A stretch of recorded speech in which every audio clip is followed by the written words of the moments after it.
Hello everyone, welcome to Study Vibes English for class 8. In this video, we are going to discuss the short summary of the chapter 6. This is Jodie's Fawn from the book Honeydew. इस chapter का detailed NCERT explanation को हमने 3 parts में divide किया है, part 1, part 2 और part 3. उन तीनों के वीडियोस का जो लिंक है वो आपको डिस्क्रिप्शन बॉक्स और कमेंट सेक्शन में मिल जाएगा. लेकिन एक शॉर्ट और क्विक रिवीजन समरी के लिए आप इस वीडियो को एंड तक देखना. इस चैप्टर में हमें किन किन कैरेक्टर्स के बारे में पढ़ना है. सबसे पहले है इस चैप्टर का नाम दिस इज़ जोडीज़ फॉन. ये जोडी का फॉन है. फॉन का मतलब होता है हिरण का जो बेबी होता है, हिरण का जो बच्चा होता है उसको बोलते हैं फॉन. और जो हिरनी होती है यानी कि फीमेल डियर होती है उसको कहा जाता है डो, DOE डो. ठीक है. और जो चैप्टर है इसमें जो जोडी है वो एक लड़का है. ठीक है. इस चैप्टर का मेन कैरेक्टर है. उसके एक फादर हैं जिनका नाम है पेनी बैक्स्टर. ठीक है. जिनको इस चैप्टर में जोडीज़ फादर कह के बार बार बुलाया जाएगा. जोडी की मदर है जिन्हें मिसेस बैक्स्टर कहा गया है चैप्टर में. साथ ही साथ यहाँ पे एक डॉक्टर है जो कि जोडी के फादर का इलाज करते हैं जिनका नाम है डॉक्टर विल्सन. और साथ में ही यहाँ पे एक हॉर्स राइडर है जो शायद जोडी की जो फैमिली है उनके फैमिली फ्रेंड रहे होंगे और उनका नाम क्या है, मिल व्हील. चैप्टर की जो राइटर हैं वो है मार्जोरी किनन राउलिंग्स. क्योंकि ये इस चैप्टर का एक क्विक रिवीजन है तो हम फटाफट से जो एनसीईआरटी के इम्पॉर्टेंट पॉइंट्स हैं उनको इस वीडियो में कवर करेंगे. इस स्टोरी में क्या होता है, जोडी एक बच्चा होता है. उसके फादर यानी कि पेनी बैक्स्टर के साथ एक हादसा हो जाता है. उनको एक रैटल स्नेक यानी कि जो एक बहुत ख़तरनाक सांप होता है वो उनको काट लेता है. जब वो उनको काट लेता है तो वो किसी डॉक्टर के जाने के बजाय कुछ होम रेमेडी करते हैं. और वो क्या रेमेडी करते हैं, जिस जंगल में उनके साथ ऐसा होता है वहाँ पर मौजूद होती है एक डो. डो का मतलब होता है हिरणी यानी कि फीमेल डियर. और अपनी जान बचाने के लिए, अपनी बॉडी से पॉइज़न निकालने के लिए जोडी के जो फादर हैं वो क्या करते हैं, एक डो को मार देते हैं. और उस डो को मारने के बाद जो उसका लिवर है और जो उसका हार्ट है उसको यूज़ करके जोडी के फादर की बॉडी से पॉइज़न निकाल दिया जाता है, जिसकी वजह से उनकी जान बच जाती है. जोडी और उसके जो फादर हैं वो दोनों ही इमोशनल भी हैं और सेंसिटिव भी हैं. जब उन्हें ये पता चलता है कि जिस डो को उन्होंने मारा है यानी कि जिस हिरनी को उन्होंने मारा है उसका एक बच्चा भी है जो कि छोटा है. और उस बच्चे की उनको फ़िक्र हो रही होती है क्योंकि उसकी मदर को तो उन्होंने जहर निकालने के लिए बॉडी से मार दिया होता है. लेकिन अब उस बच्चे का क्या होगा, उनको ये भी डर होता है कि हो सकता है वो जो बच्चा है वो भूखा मर जाए, उसको खाना ना मिले या फिर उसका कोई शिकार कर ले. क्योंकि उसकी मदर जो है अब उसको प्रोटेक्शन पहुंचाने के लिए नहीं है क्योंकि उसकी जो मदर है, जो डो है, वो तो मारी गई है. इसके लिए जोडी के फादर और जोडी को बहुत बुरा फील हो रहा होता है. जोडी के फादर जो हैं वो सही सलामत घर पहुंच जाते हैं. लेकिन जो जोडी है वो अभी भी परेशान हो रहा होता है. वो घर आके भी उसी फ़ोन के बारे में सोच रहा होता है.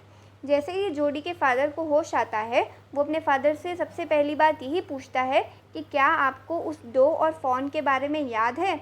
तो उसके जो फादर हैं वो एकदम से उठते हैं और बोलते हैं, हाँ मुझे बहुत अच्छे से याद है, उन्हीं की वजह से आज मैं तुम्हारे सामने ज़िंदा हूँ. अगर वो नहीं होती तो मेरी बॉडी से पॉइज़न नहीं निकाला जा सकता था. लेकिन उनको एक बार ये चीज़ ज़रूर याद आती है कि अब उस फ़ोन का क्या होगा जिसकी वजह से, जिसकी मदर की वजह से जोडी के फादर की जान बची है. फिर आगे ये होता है कि जोडी को एक आइडिया आता है. वो कहता है कि क्यों ना हम ऐसा करें कि उस फ़ोन को अपने घर ले आए और उसको यहीं पर रेज़ अप करें, यानी कि हम यहीं पे उसका पालन पोषण करें जब तक वो बड़ा नहीं हो जाता. क्योंकि उसको जंगल में इस तरीके से अकेला छोड़ना जो है वो सेफ़ नहीं है. उसको पता नहीं खाना मिला होगा या फिर नहीं मिला होगा. तो ये सोचकर जो जोडी के फादर हैं उनको अपने बेटे पर प्राउड भी हो रहा होता है. वो ये सोचते हैं कि अपने एज के बॉयज़ के हिसाब से जो जोडी है वो काफ़ी ज़्यादा समझदार है. लेकिन उसके फादर जो है वो इस बात के लिए राज़ी हो जाते हैं कि ठीक है हम उस फ़ोन को अपने घर ले आते हैं. लेकिन वो ये चाहते हैं कि जोडी एक बार अपनी मदर की भी परमिशन ले ले उस फ़ोन को घर लाने से पहले.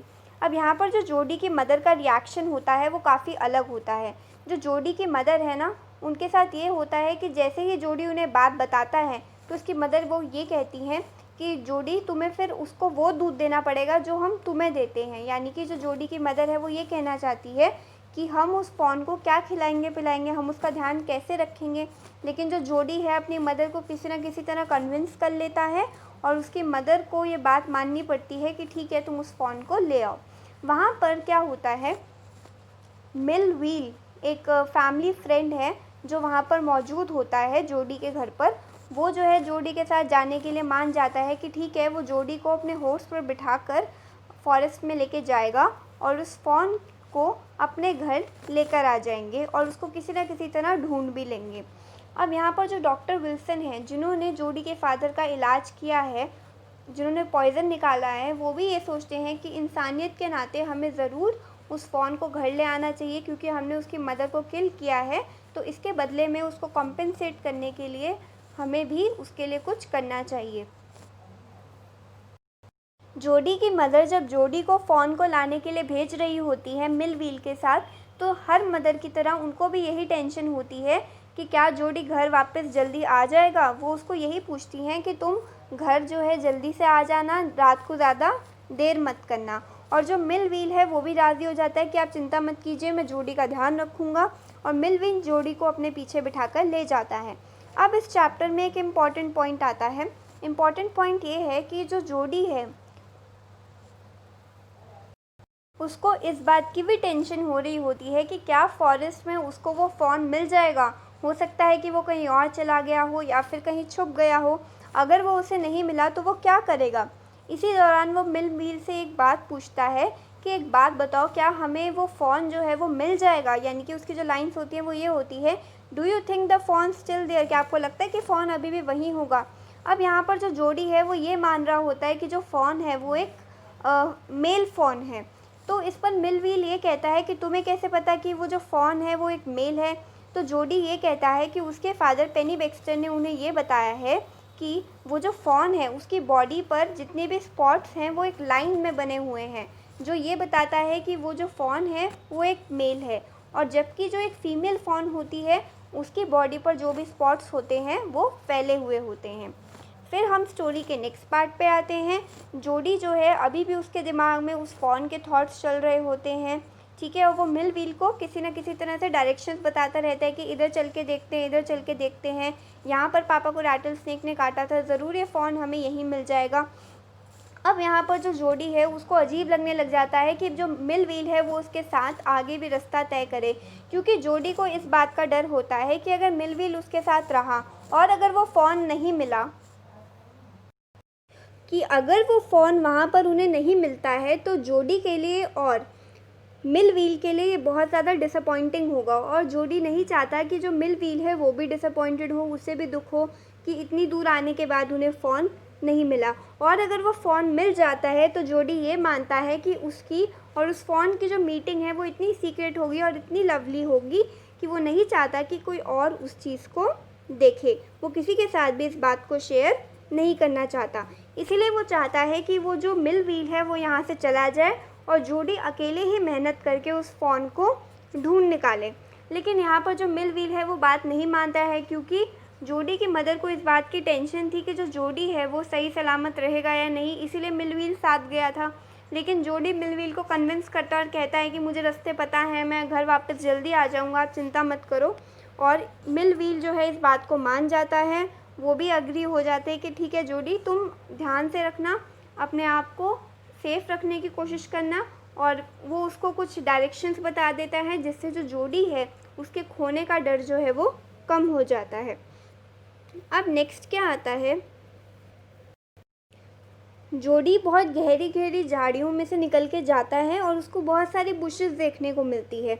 उन गहरी झाड़ियों में उन्हें लगता है कि ज़रूर फ़ोन जो है वो यहीं पर होगा। अब जब वो एक जगह पे पहुंचता है तो वो क्या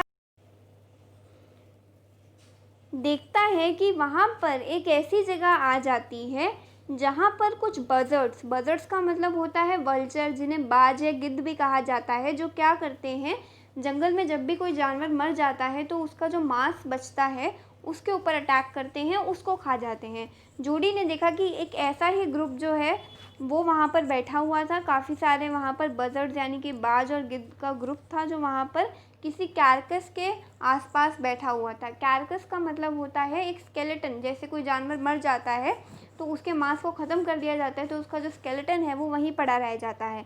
ऐसे ही जोडी को भी लग रहा था कि हो सकता है ये उस डॉग का ही स्केलेटन हो, जिसको जो बचा हुआ मांस है उसको अब ये जो बजर्ड्स हैं वो खा रहे होंगे।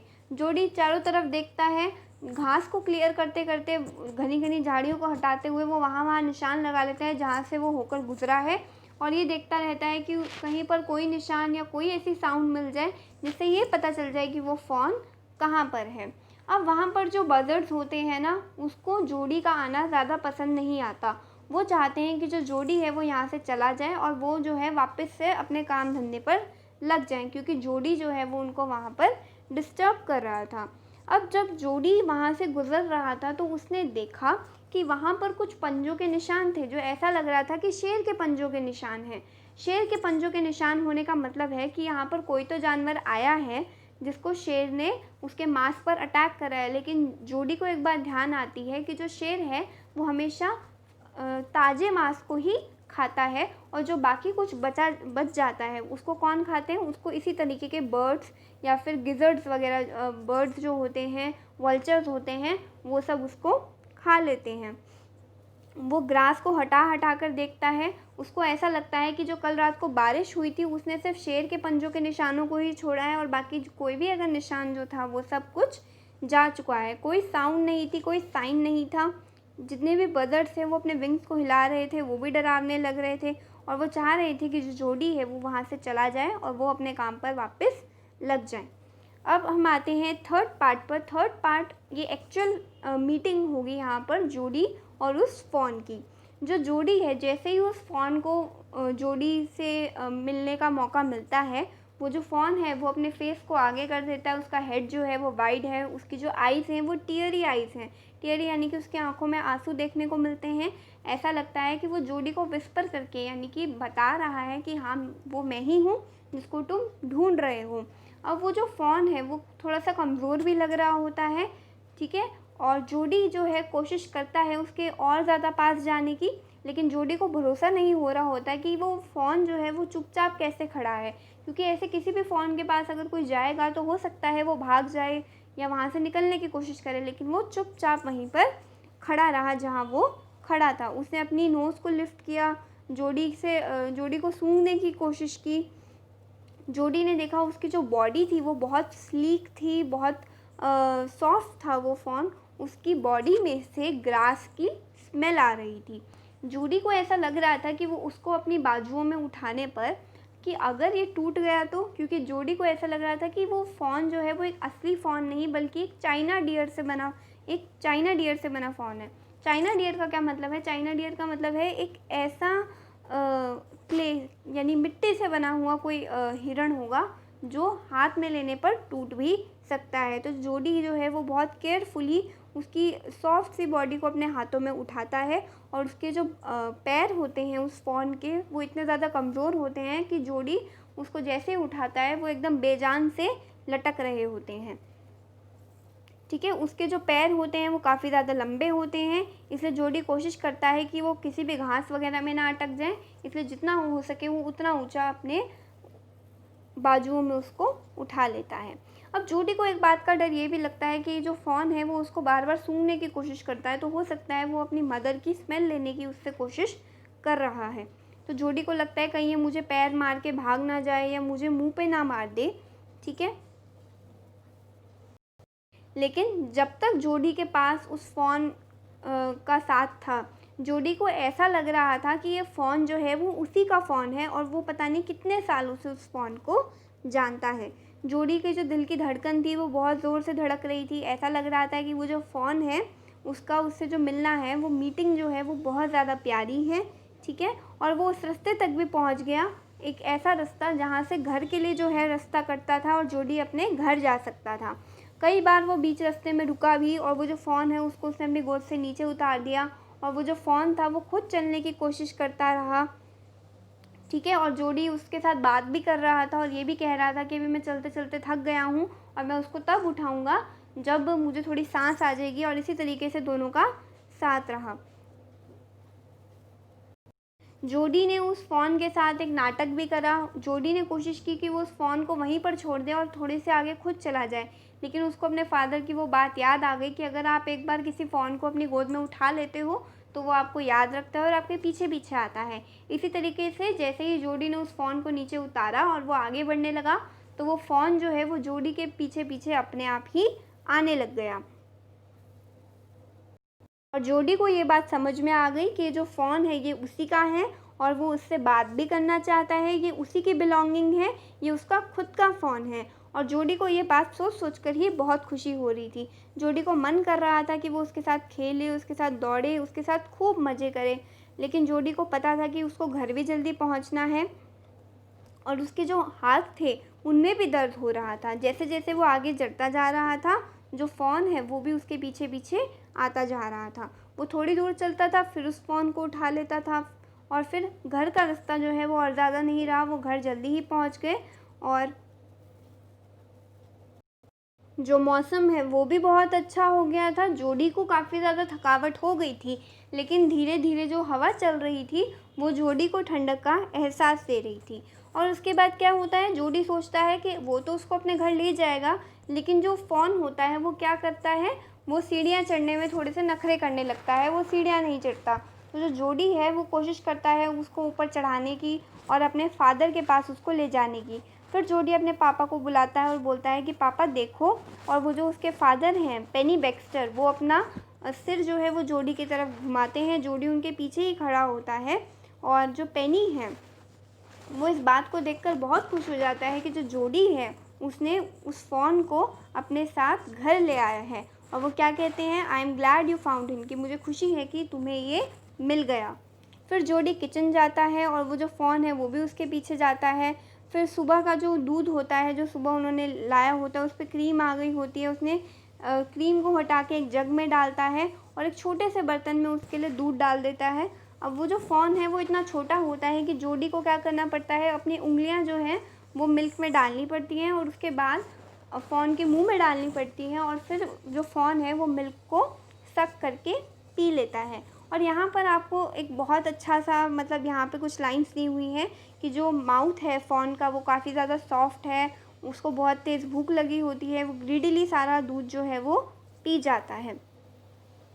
और यहाँ पर जो जोडी है और जो फ़ोन है उसकी बहुत अच्छी फ्रेंडशिप हो जाती है और यहाँ पे ये चैप्टर ख़त्म हो जाता है। आई होप आपको इस चैप्टर की समरी क्लियर हो गई होगी। अब आती है इस चैप्टर के क्वेश्चन आंसर्स की बारी। इस चैप्टर के क्वेश्चन आंसर्स का जो लिंक है वो आपको डिस्क्रिप्शन बॉक्स और कमेंट सेक्शन में मिल जाएगा। अगर आप इस चैप्टर का डिटेल एनसीईआरटी एक्सप्लेनेशन देखना चाहते हैं तो उसका लिंक भी आपको डिस्क्रिप्शन बॉक्स और कमेंट सेक्शन में मिल जाएगा। तब तक के लिए आप चैनल को ज़रूर सब्सक्राइब करना अगर आप हमारे चैनल पर अभी नए हो, और अगर आप हमारी वीडियोज़ देखते हो तो ज़रूर लाइक कर देना। Thank you.